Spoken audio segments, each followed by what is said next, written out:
اهلا وسهلا. دكتور، في الحقيقه الموضوع اللي بنتكلم فيه النهارده موضوع خاص يمكن برضه بيعكس بعض المقاييس الخاصه بينا. كنت لسه بتكلم انا وهنا في فكره ان استخدام العسل بكميه كبيره وكمان السكريات او العصائر المستخدمه اللي فيها سكر بشكل كبير بتؤدي طبعا لتلف الكبد بمعدلات اكبر.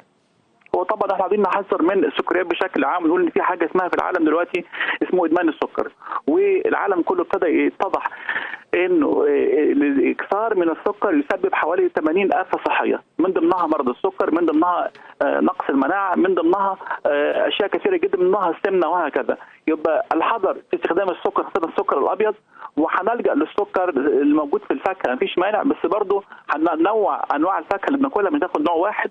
والحاجه الثالثه برضه ان عسل النحل مفيد، وهنأكد عليه برضه مهم جدا، لان ملعقه طعام واحده بس من عسل النحل دي حوالي 17 جرام من المواد النشويه، ويديني 40% سكر فاكهه و30% سكر عنب و3% سكر قصب.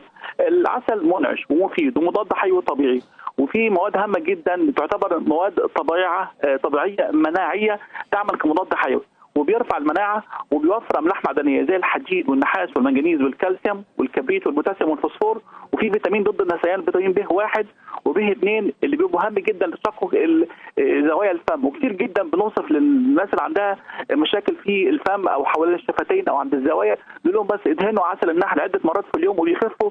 والناس كمان عندها خشونه في الجلد في الشتاء بيستفيدوا منه. في فيتامين سي، وفي غذاء ملكات النحل، وفي 22 حمض اميني مهمين جدا، وفي ما يسمى شمع العسل. شمع العسل ده فيه سحر، فيه 500 من مضادات الاكسده المتنوعه، وبذلك احنا دايما بنوصف فيه الناس اللي عندها نقص مناعه. وكمان اهم حاجه في العسل بنحبها دلوقتي ان هو بيساعد على استئصال البكتيريا الصديقه. مش هنلجا للعسل عمال على بطال، معلقه واحده كفايه. وممكن ان احنا نحط عليه الليمون او نحليه اي عصير فاكهه او مشروب دافي، مشروبات الشتاء اللي ترفع المناعه. طب يا دكتور، بالنسبه للموضوع العسل واضافته على الحاجه السخنه، يعني في بنحل الاطفال طبعا الحاجات بالعسل، هل العسل بيفقد القيمه الخاصه بيه ولا برضه ما زال بيحتفظ بيها مع السخونه؟ خليها مع الدفيان، خليها مع مشروب دافي، بيبقى افضل كثير جدا من السكر الابيض اللي احنا دايما بنحضر منه.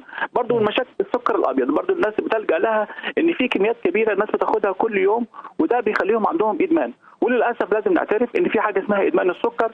والجديد بقى كمان ان ادمان السكر بيلعب على نفس الخلايا اللي موجوده في المخ بتاعت الهيروين والكوكايين.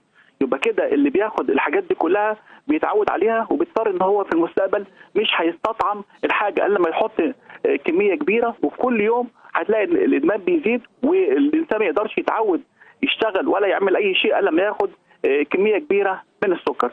وده خطورته بقى ان بعد كده بتلاقي الانسان بقى اصبح عبد للسكر، ويبتدي بعد كده للاسف كل شركات الدعايه في العالم اللي خاصه بالمشروبات الصناعيه والمحلاه عرفت الحكايه دي كلها، وبيستخدموا السكر في حتى في الكاتش اب هتلاقي فيه سكر.